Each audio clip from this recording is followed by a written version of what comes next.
I'm Captain Nostalgia. Welcome to Victims and Villains.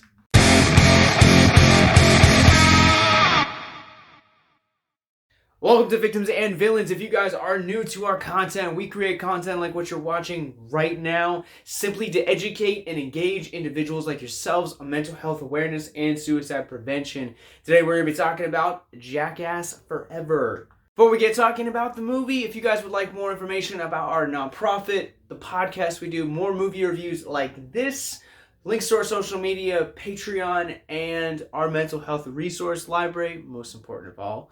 Links are for all that are going to be in the descriptions below. So I'm supposed to be talking about Jackass today, the fourth film into the series, really the eighth film if you count all the weird side things that they've done and the great documentary that Hulu put out a couple years ago called Dumb, the story of Big Brother. If you haven't noticed, I've kind of been in this like black hole of Jackass. I didn't grow up on Jackass, and my introduction to Jackass was only within the last few months. I don't even know if I'm qualified to make this video. But Johnny Knoxville and the boys are at it again, and this time there are some new faces popping up. Reviewing something like Jackass is really hard because it's not quite documentary, it's not quite sketch comedy, and it's not quite anthology, but it's a little bit of each column to create a really unique experience. Honestly, I don't know why I stayed away from these movies for so long. I just kind of felt like it was a bunch of guys getting together just doing really stupid things.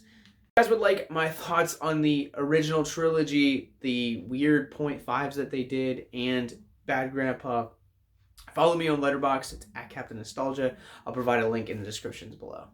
This Jackass really surprised me though, because a lot has happened in the time since Jackass 3D. We got the previously mentioned Dumb documentary from Hulu a couple years ago.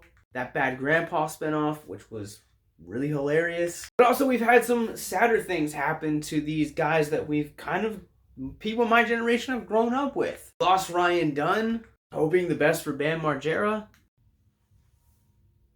And the mixture of all of those conditions and things creates for a really unique Jackass Forever experience. Now this Jackass feels familiar because there are a couple of the segments that play homage to some of the most beloved ones from the original trilogy, while also the series. And you mix that in with the heartfelt kind of camaraderie between the new cast members and the returning ones, and it becomes kind of like this like humorously heartfelt film, and it's really hard to describe, but it's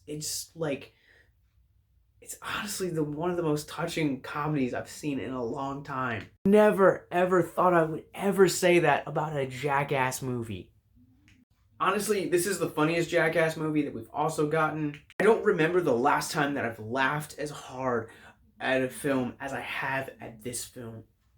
There are some new surprises in here that I found really nice, and just really liked kind of seeing these guys 10 years after Jackass 3D. On that note, somehow this movie feels more mature than anything else that we've seen them do.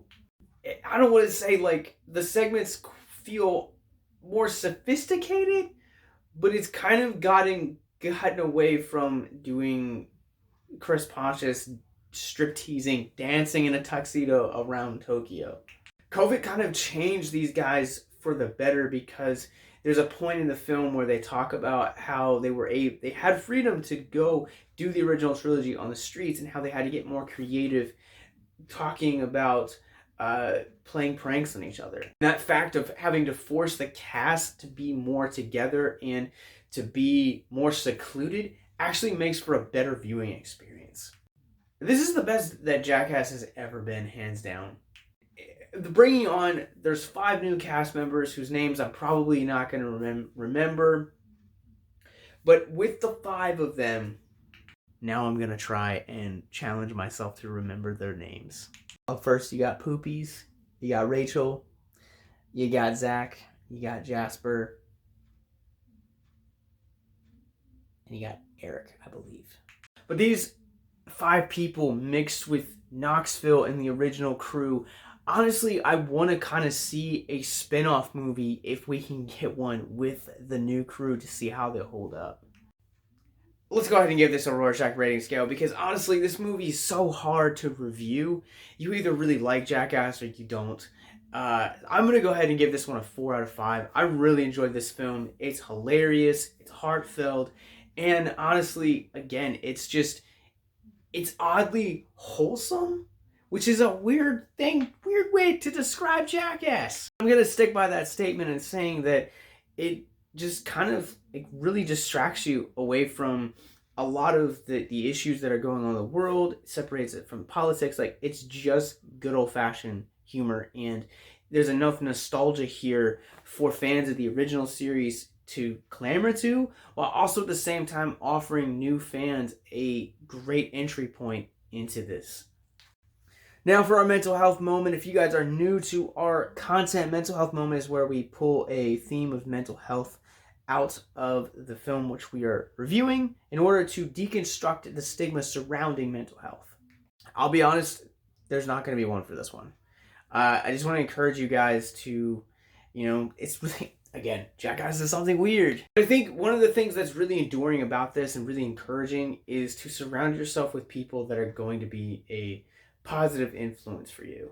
And community is going to be a vital part of having a healthy mental health, a community where you can be vulnerable with and really just open up and just talk with people. And I think that Knoxville, and after watching Dumb recently, you can see that Big Brother kind of really crafted this family feeling for him.